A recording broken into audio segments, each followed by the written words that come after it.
Nouvelle page de l'information sur le RTB, bienvenue à toutes et à tous. Le gouvernement béninois a procédé à la signature de l'accord relatif aux 11 marchés régionaux et urbains ce mercredi. La cérémonie a eu lieu au ministère du Cadre de vie.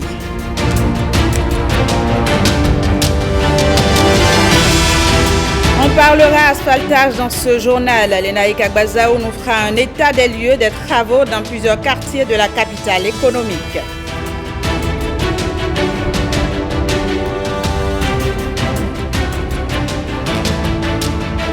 Puis, présentation de vœux au ministère du Numérique et de la Communication. C'était hier au siège de Bénin Télécom SA à Ganri. Vous suivrez les images dans un instant.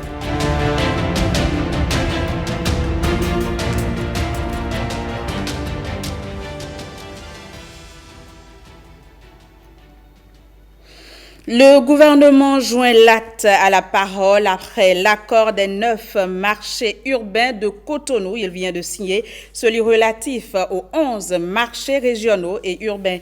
La cérémonie de signature a réuni autorités et représentants des entreprises adjudicataires au ministère du Cadre de vie ce mercredi. Le point avec Jean-Claude James. À peine le chantier de construction des 9 marchés urbains modernes du lot 1 à Cotonou lancé qu'un nouveau contrat pour l'érection de 11 autres marchés régionaux et urbains vient d'être signé. Le marché urbain comme le marché régional, pour nous, symbolise l'économie locale, l'économie de nos communes, le poumon de développement à la base. Un poumon porté par nos mamans. Le président a fait la promesse aux femmes des marchés de ne pas les oublier. Ces 11 marchés font plus de 50 milliards de nos francs. Si nous ajoutons les 9 qui ont démarré, pour le lot des 20 marchés, nous sommes à 82 milliards de francs CFA. C'est un effort immense du budget national. Je le répète, du budget national. Ce n'est pas un programme porté par un partenaire technique et financier comme nous les appelons. Mais ce programme est voulu par le président Talon et porté par le budget national du Bénin. Une entreprise internationale et 5 locales sont chargées de la construction de ces 11 marchés répartis en plusieurs lots. Le lot 2 comporte 6 marchés. Mwando et Awangbo à Porto-Nouveau, le marché de Kokokodji dans Abomey-Calavi, le marché de Guéman à Parakou, le marché de Hundjuro à Abomey et le marché de Djougou. Le lot 3 comporte 5 marchés. Il s'agit du marché de Paou dans la commune de Ouida, le marché d'Azové, le marché de Webo, le marché de Natitengu et le marché de Klazoué. Sur les 15 mois retenus pour finir les travaux, 3 mois seront consacrés au relogement des usagers des marchés.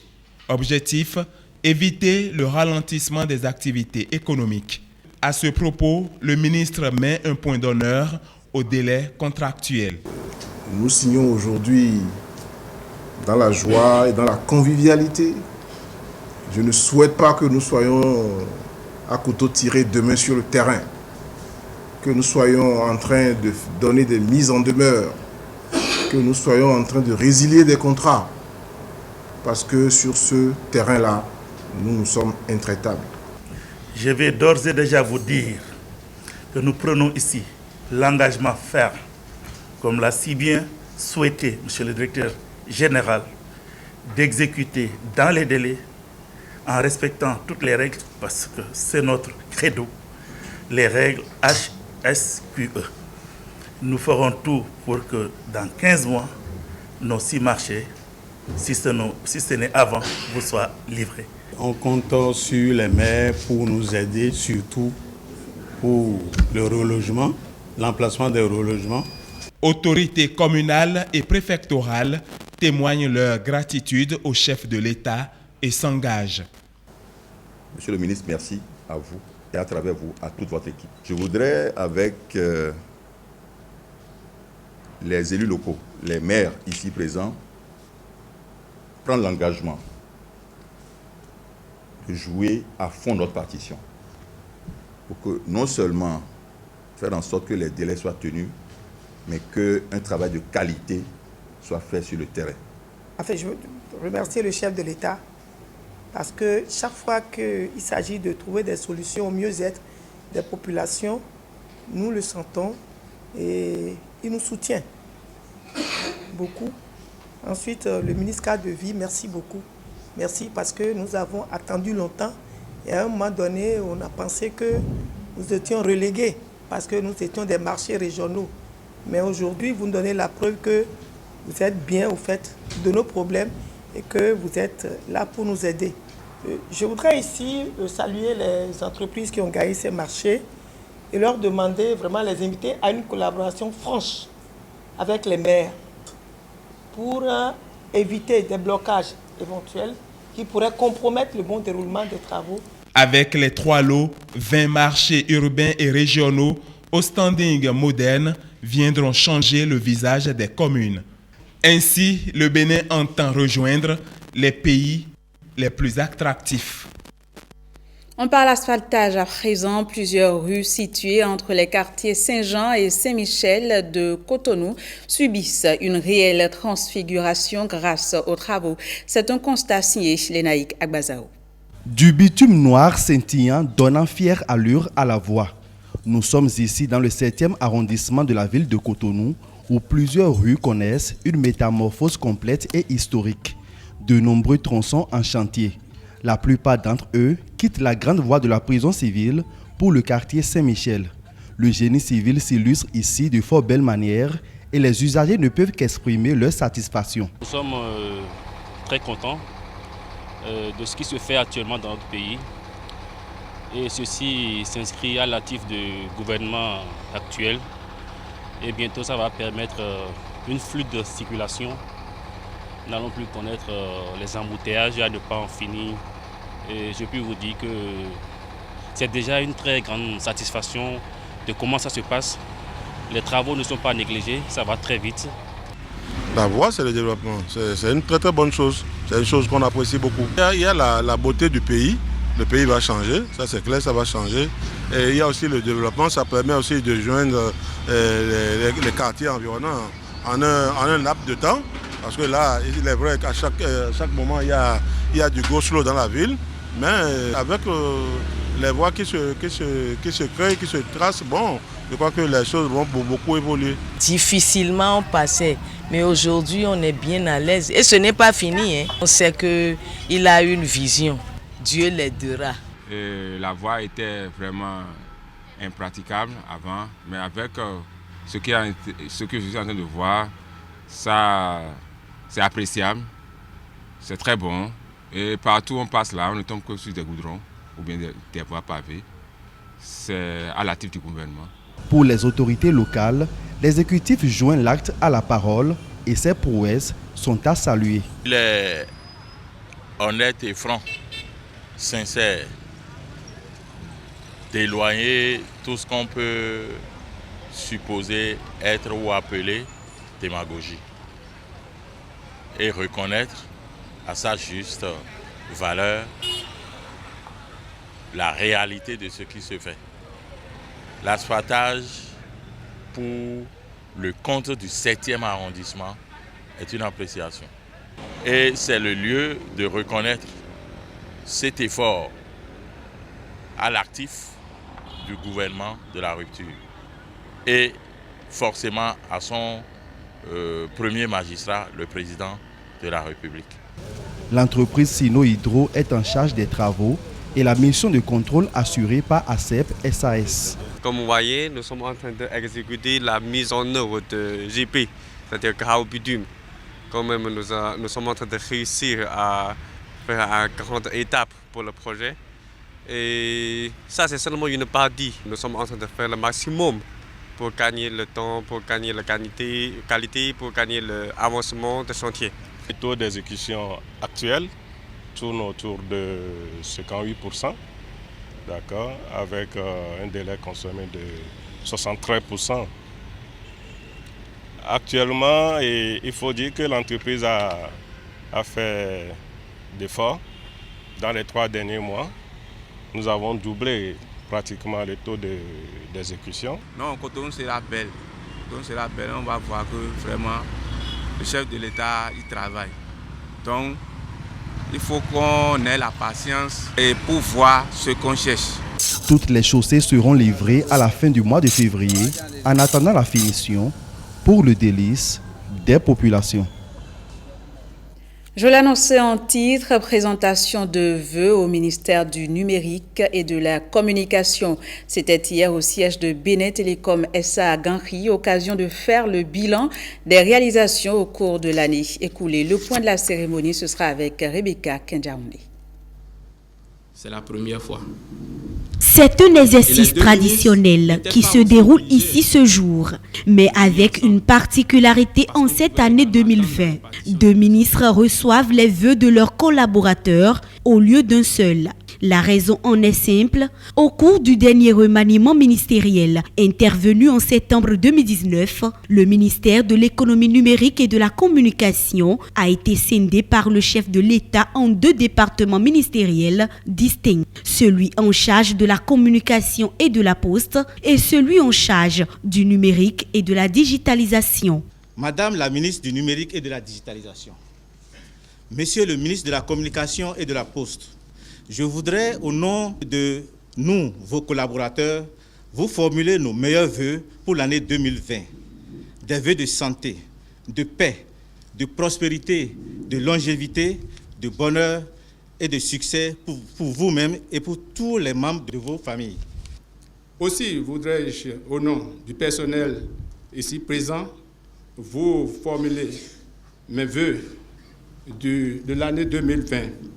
Vœux de santé, de paix, de prospérité, de longévité et de bonheur pour vous-même et pour tous les membres de vos familles respectives.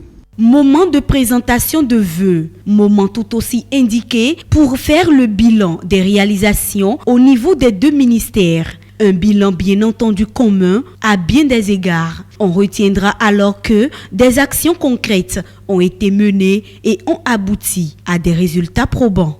Au 31 décembre 2019, le taux d'exécution physique du PTA est de 36,37%. Quant au taux d'exécution financière, il est de 102,72% pour le budget national seul et de 60% lorsqu'on prend en compte les ressources extérieures. L'utilisation judicieuse de ces ressources a permis d'atteindre les résultats encourageants, tant dans le domaine de l'administration générale qu'en ce qui concerne la dynamisation de l'écosystème du numérique, la mise en œuvre des projets phares, le service universel et l'amélioration de l'environnement du travail des agents. Mais tout n'a pas non plus été rose au cours de l'année 2019. Au nombre des principales difficultés rencontrées, je voudrais évoquer le déficit en ressources humaines, l'insuffisance de moyens matériels et financiers, le renforcement insuffisant des capacités du personnel. Toutefois, le personnel se dit prêt à accompagner les réformes en cours au sein des différents départements ministériels pour l'aboutissement du programme d'action du gouvernement. 2 départements. 2 départements qui se veulent également être des frères siamois, à en croire les 2 capitaines aux commandes des 2 navires. Il n'y a pas de séparation. Il y a tout simplement eu une méiose qui donne naissance à des frères jumeaux, disons même siamois, puisque aucun des 2 départements ne peut évoluer l'un sans l'autre. Nos 2 ministères vont continuer à travailler ensemble. Nous allons continuer à nous porter l'un et l'autre. Et il n'est pas besoin de le démontrer à travers des actes visibles. La plus grande preuve que vous pouvez en avoir, c'est notre présence à tous les 2. Ça n'a été acté dans aucun document, ça n'a été écrit nulle part, mais ça se manifeste. Et je veux qu'on s'intéresse beaucoup plus à ce qui se manifeste. Les salutations d'usage ont mis fin à cette cérémonie protocolaire. Ce journal se poursuit à la faveur de la célébration de la fête des religions endogènes. Nous vous emmenons à la découverte d'une divinité dont on parle peu. Il s'agit de Aye Toutou Aye Akamara.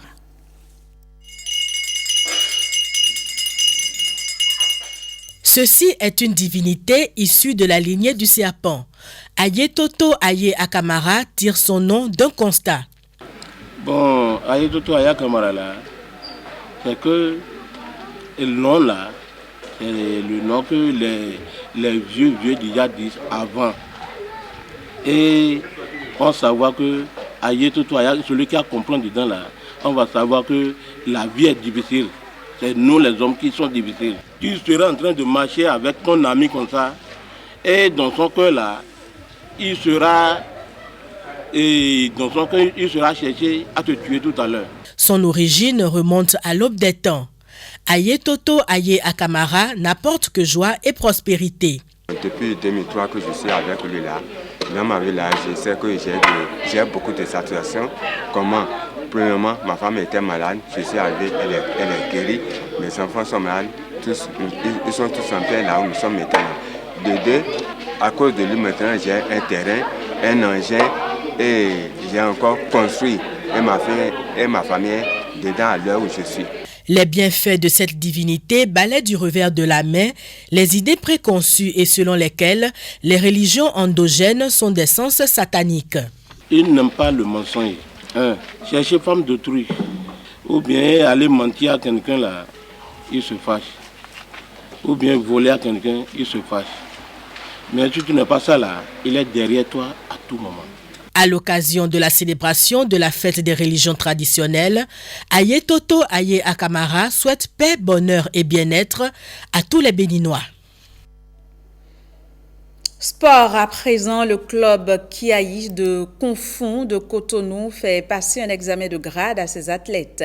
10 participants de Confond sont passés de la ceinture jaune à la ceinture rouge. Retour ici sur les temps forts de cette cérémonie avec Axel Dancy et Ramatou Lawani.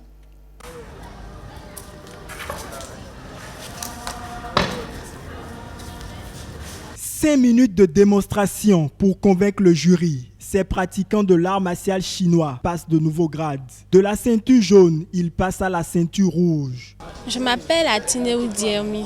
Aujourd'hui, j'ai reçu la ceinture rouge avec 4 barrettes. Et c'est une joie pour moi, c'est une grande joie pour moi parce que j'ai augmenté mon niveau de grade. C'est une grande joie pour moi de quitter la ceinture jaune pour aller à la ceinture rouge. 5 barrettes, c'est une grande joie pour moi. Et le Kung Fu Wushu est un art qui me plaît depuis mon enfance. Et mon ambition, c'est de voyager en Chine et de poursuivre mes études en Kung Fu Wushu. Le Kung Fu, un art que ces athlètes pratiquent depuis bien longtemps. Ici, ils font montre de leur savoir-faire.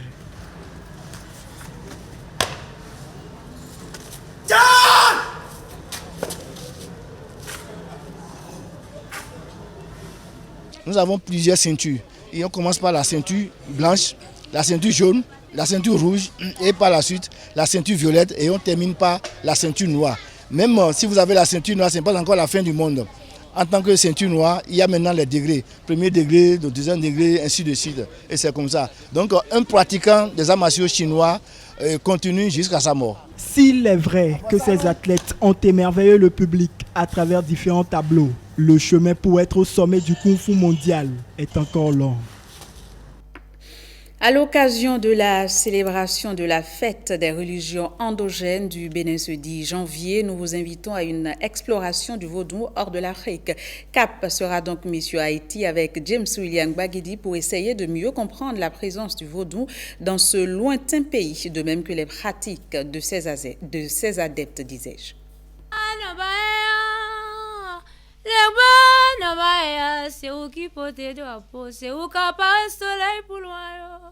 Haïti, contrée lointaine et pourtant si proche. Proche notamment par les pratiques culturelles et cultuelles. Ici comme au Bénin, terre de ses origines, règne en maître le vaudou. Importé en même temps que la population noire sur l'île alors appelée Saint-Domingue, Le vaudou haïtien procède des cultes ancestraux de diverses tribus venues d'Afrique de l'Ouest dans le cadre du commerce triangulaire. Les esclaves alors, baptisés de force, contraints de pratiquer la religion de leur maître, devaient se détourner de leur tradition. C'est en pratiquant un intelligent syncrétisme, intégrant à leur rite des pratiques chrétiennes, qu'ils vont faire perdurer le vaudou haïtien.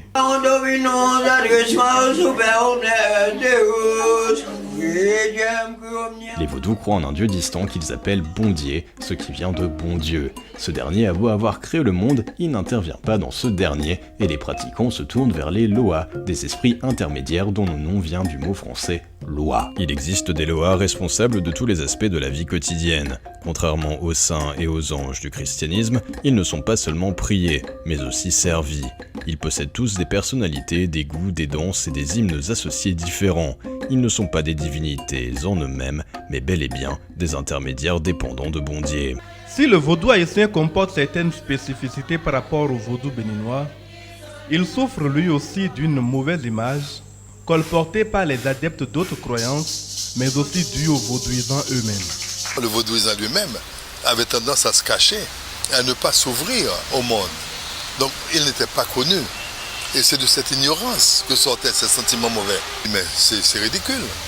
En regardant le vaudou lui-même, où j'ai trouvé tant de belles choses, surtout sur le plan des danses, le plan des chansons, sur le plan de l'esthétique en général. Je me suis dit, mais pourquoi ne pas montrer au monde ce que vous avez? Et se cacher n'est pas une solution. Nous sommes ouvrons nos portes. Même critiqué, voire combattu, le vaudou conserve un attrait non démenti partout où il est pratiqué dans le monde, sans prosélytisme et sans propagande. Toujours dans le même registre, nous ferons un zoom sur le Zambéto, littéralement appelé le gardien de la nuit. Ses origines remontent à la création du royaume de Robonou. Aujourd'hui, on retrouve le Zambéto dans plusieurs localités du sud Bénin. Une descente dans l'un des couvents de Djeregbe nous a permis de mieux cerner cette divinité. William Choki. Ici, c'est un couvent Zambéto. À l'intérieur, les dignités du culte en pleine concertation. À la tête du groupe, ce monsieur, la soixantaine, dans le jargon de cette société secrète, il est le Zangan, le premier responsable.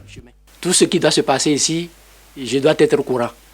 Et je dois autoriser sous la supervision des sages qui m'entourent.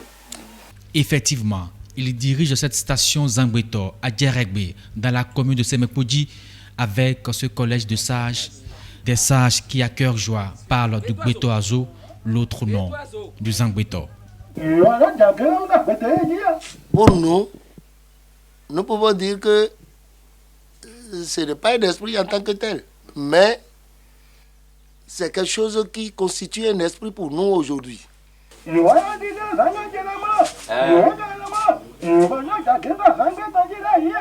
Même en tant que chef de village, c'est ça qui fait notre pouvoir. Parce que quand quelqu'un fait quelque chose là, et que nous sommes incapables de les contenir, on dit si vous continuez comme ça, Zambéto va crier votre nom. Là, immédiatement, l'intéressé se ressaisit. C'est nos aïeux qui ont déjà initié ça. Et qui doit connaître, doit aussi adhérer. Moi-même qui suis responsable, j'ai peur. J'ai peur de ce fétiche que je dirige. L'origine de cette société secrète remonte aux années 1610. Elle serait née de la rivalité des princes Adjaouto de l'ancien royaume d'Alada. Il y a la rivalité parce que chacun voulait le trône. Mais le plus fort a dû faire fuir les autres. Et les autres, ne voulant pas mourir bêtement, ils sont obligés de lui laisser le territoire.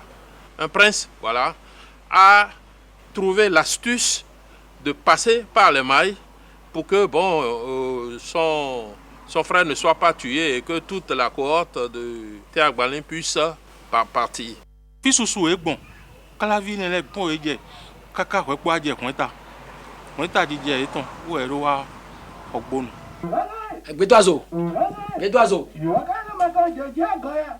Dès lors, le Zangbeto est devenu le protecteur du fondateur du royaume de Rogbonu, Teagbanli, le gardien de la nuit, comme l'indique son nom, une société secrète qui a son siège mondial à Vassa, à quelques mètres du Romain, le palais royal de Rogbonu. Voilà, ce sera tout pour ce 13h. Merci de l'avoir suivi. Au revoir et à bientôt.